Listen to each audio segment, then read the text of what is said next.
Salah satunya adalah pelanggaran terhadap tata cara, prosedur, atau mekanisme yang berkaitan dengan administrasi pelaksanaan pemilihan umum sebagaimana diatur dalam pasal 463 ayat 1. Junto pasal 460 ayat 1 Undang-Undang Pemilu.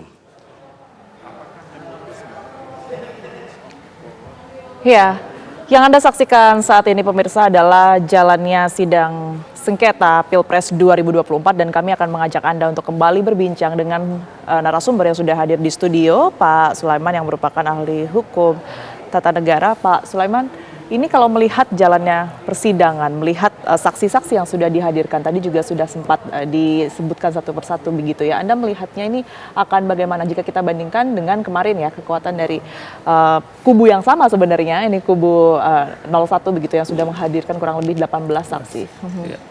Ya, saya kira untuk menghadirkan saksi itu memang merupakan hak dari para pemohon ya. Dan dengan hadirnya saksi-saksi yang dianggap menguasai persoalan sesuai dengan keahliannya, ini diharapkan kan bisa membuat terang benderang ya hal-hal yang dianggap abu-abu dan sebagainya. Menjadi sengketa ini ya. Yang jadi objek sengketa, terutama apakah MK bisa mengadili hal yang sifatnya substantif dengan mengabaikan formalitas misalnya. Nah, jadi itu satu poin ya. Nah, yang kedua, bagaimana sebenarnya melalui ahli itu pemohon bisa meyakinkan Mahkamah Konstitusi bahwa permohonan mereka berdasar. Gitu. Nah, baik pemohon 01 kemarin maupun hari ini dari 03 gitu. Nah, hanya memang apapun keterangan, karena keterangan ahli itu kan salah satu bukti ya. Betul. Yang diatur juga di dalam Undang-Undang MK. Jadi kita bicara menghadirkan saksi, menghadirkan ahli itu sesuai dengan ketentuan Undang-Undang MK. Memang sudah diatur begitu ya. Sudah diatur secara rigid juga. Nah, tapi di sisi lain prosedur juga diatur dalam Undang-Undang MK. Nah, gitu. Nah, jadi menurut saya nanti pada akhirnya majelis hakim harus memastikan dulu apakah aspek prosedural ya bahwa apa yang harus ada dalam permohonan itu boleh dilewati langsung masuk ke substansi, ke materinya gitu loh, yakni poin-poin tentang dugaan TSM itu gitu. Nah, sehingga itu bisa diyakinkan berdasarkan keterangan para ahli gitu. Baik, kan ada 11 saksi fakta dan juga 8 saksi ahli ya. Kalau menurut Anda sendiri dalam permasalahan sengketa yang saat ini terjadi, ini siapa yang paling signifikan begitu hasilnya untuk kemudian ini dihadirkan dalam persidangan sebagai saksi? Masing-masing signifikan. Jadi keterangan ahli itu salah satu bukti, gitu ya. Saksi fakta itu juga bukti. Nah, nanti kita lihat terkait dengan saksi fakta ini, fakta apa yang disampaikan gitu loh. Nah, cuman saya tetap harus kembali kepada persoalan formalnya dulu yang diatur dalam Undang-Undang MK juga, diatur oleh Undang-Undang Pemilu juga.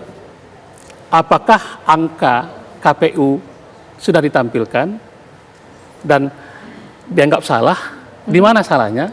Dan angka apa yang dianggap oleh pemohon 01 maupun 03 itu benar? Dan itu ditampilkan, sebenarnya itu menjadi penilaian dari majelis hakim. Dan sekarang kan masih berpegang dengan angkanya masing-masing. Justru pemohon 01 tidak memunculkan angka yang sebenarnya menurut pemohon.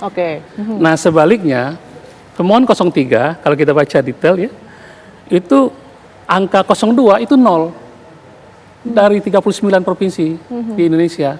Nah, ini kan juga majelis akan melihat, loh kok hasil menurut pemohon untuk 03 itu 0.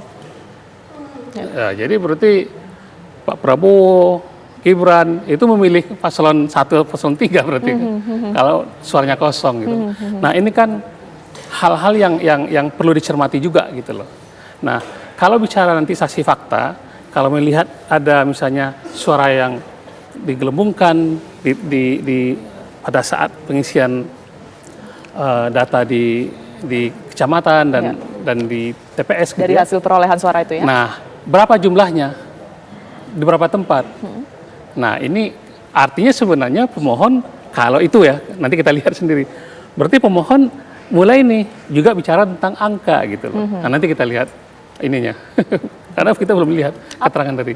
Apa yang rawan Pak kalau misalnya kita berbicara mengenai putusan MK nanti dan juga penilaian dari majelis hakim begitu, kalau masing-masing kubu ini terus berpegang dengan angka mereka masing-masing, nanti pertimbangannya akan seperti apa? Ya, yang jelas kalau merujuk kepada undang-undang MK sendiri, melihat sengketa ini, ya mana angka yang menurut, karena di petitum itu disebutkan di dalam undang-undang MK dan di peraturan MK sendiri. Petitum atau tuntutan itu harus muncul, ya ini dan itu syarat Mbak, Ya. itu syarat harus muncul. Satu kan dibatalkannya hasil yang berdasarkan keputusan KPU. Yang kedua ditetapkannya hasil menurut pemohon. Nah hasil menurut pemohon ini menurut saya nggak ada di 01 dan yang nggak rasional di 03 karena angka 02 nol gitu loh. Apakah mungkin itu ditetapkan oleh Mahkamah Konstitusi? Nah, sehingga memang jadi sulit memang bagi majelis hakim sendiri pasti melihat untuk menetapkan itu. Gitu. Ya. Nah, kan bicara keadilan ini bukan hanya bicara tentang keadilan yang harus diperoleh oleh pemohon, tapi keadilan juga bagi pihak terkait dalam hal ini 02 yang sudah bekerja, sudah berusaha. Betul. Membangun citra dan sebagainya gitu. Nah, jadi keadilan harus pada akhirnya kan di antara paslon ini kan, walaupun pihaknya adalah KPU. Gitu. Oke, baik. Tapi dalam waktu 14 hari Pak, seandainya majelis hakim ini sudah memutuskan begitu ya hasil dari persidangan ini, setelah itu sudah tidak bisa ada upaya yang kemudian bisa dilakukan oleh berbagai kubu ini. Tidak ada. Sudah Karena putusan hasil MK akhir itu artinya. final and binding kan. Itu pertama dan terakhir istilahnya. Oke, dan tidak bisa dipengaruhi oleh apapun lagi. Tidak ya? bisa. Nah, jadi memang kalau kata Prof. Mahfud kemarin di awal penyampaian beliau akan ada bisikan-bisikan yang datang ke hati para majelis, ya masing-masing untuk menerima atau menolak gitu. Nah, tetapi secara umum menurut saya rujukan dari hakim itu sendiri ketika memimpin satu sidang, memeriksa satu perkara dan memutus kan undang-undang dasar. Betul. Selain undang-undang dasar apa? Karena undang-undang dasar tidak bicara detail, dia hanya bicara hal yang sangat prinsip. Nah, detailnya di mana? Di undang-undang. Jadi teori hierarki peraturan perundang itu harus dilihat seperti itu. Stephen Bow teori itu kan. Undang-undang dasarnya bicara prinsip. Tapi kemudian ada undang-undang yang mengatur lebih spesifik tentang pemilu, ada undang-undang yang lebih spesifik tentang MK itu sendiri, apa wewenangnya, bagaimana dia memutus, bagaimana dia bisa memanggil pejabat negara dan seterusnya, dan termasuk mengatur tentang apa yang harus ada dalam permohonan itu. Gitu. Oke, kalau kita sebelumnya tadi kita sudah perbincangan ya Pak, berkaitan dengan permasalahan sengketa Pilpres ini sudah muncul setiap event tahunan kita 5 tahun sekali gitu ya pada saat Pilpres. Sebenarnya kalau dari kacamata hukum tata negara sendiri, kalau di-compare Pak dengan mungkin negara-negara berkembang yang ibaratnya similar atau sama dengan Indonesia, ini bagaimana sih penyelesaian kita ini? Apa sudah sesuai atau on track kah, atau mungkin bisa dibandingkan juga dengan permasalahan negara-negara tetangga? Iya, sebagai sebuah perbandingan dalam konteks akademik, menurut saya bagus-bagus saja, sah-sah saja, dan itu sering kita lakukan. Anggota DPR itu sebentar kuker ke luar negeri kan melakukan studi banding katanya. Nah, tetapi terkait tentang sistem hukum apa yang paling bagus untuk kita, itu kan juga harus melihat filosofi masyarakat Indonesia itu seperti apa, sosiologisnya seperti apa, ya kan, kebutuhannya seperti apa, ya budaya hukumnya seperti apa. Nah, ini ketika kita bicara tentang pemilu, ya menjadi politik hukum ketika sebuah produk undang-undang dibuat. Nah, apa hasil dari politik hukum itu adalah undang-undang gitu. Jadi artinya kalau memang dirasa ada persoalan di undang-undang pemilu, ada persoalan di kewenangan MK, ya mari kita perbaiki undang-undang ini gitu. Tapi ketika bicara tentang bagaimana permohonan perselisihan sengketa pemilu ini dimajukan ke MK sudah diatur dalam undang-undang MK.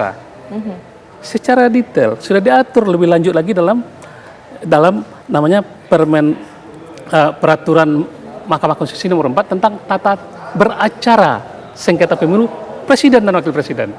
Jadi sudah namanya sudah jelas. Nah, otomatis untuk saat ini ya rujukan kita bersama kan itu. Ya, Nah, kalau bicara keadilan memang menjadi agak subjektif ya. betul. Nah, apakah keadilan rakyat Indonesia yang ada memilih 02 yang mengantarkan Prabowo dan Gibran jadi ini yang suara terbanyak itu tidak diperhatikan kalau hanya mementingkan rasa keadilan dari 01 dan 03. Gitu. Oke, kalau melihat ini kan nanti akan ada tahapan selanjutnya setelah kita mendengar sama-sama pernyataan dari saksi ahli, kemudian juga saksi fakta hari ini. Nah, mungkin bisa diberikan pandangan juga Pak, nanti setelah mendengarkan semua hasil sidang pada hari ini akan seperti apa, tapi usai jeda berikut ini tetaplah bersama kami di TV One dan Breaking News TV One pemirsa.